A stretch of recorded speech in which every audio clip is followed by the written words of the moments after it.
ir tā specifika. Mēs īstenībā mūsu skola strādā drusciņ savādāk nekā pārējās autoskolas.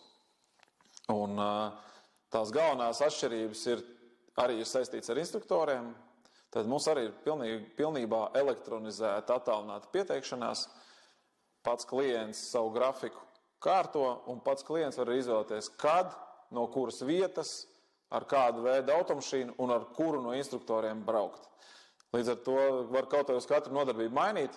Uz katru nodarbību mainīt ir labi pašā sākumā, lai atrastu to varbūt savu tādu visforšāko instruktoru. Mēs esam dažādi, mūsu uzskati par apmācību procesu un kontakts ar cilvēkiem arī veidojās dažādi. Un tad jāatrod, pirmajās nodarbībās varbūt ir jāpamaina, jāatrod tas savs instruktors, un tad ar to vienu vai diviem, ar ko labāk patīk, tad varētu arī ir labākais tonis tā kā arī pabeigt šo te mācību procesu, jo tad arī instruktors jūs vairāk iepazīst, un beigās tas aiziet raitāk un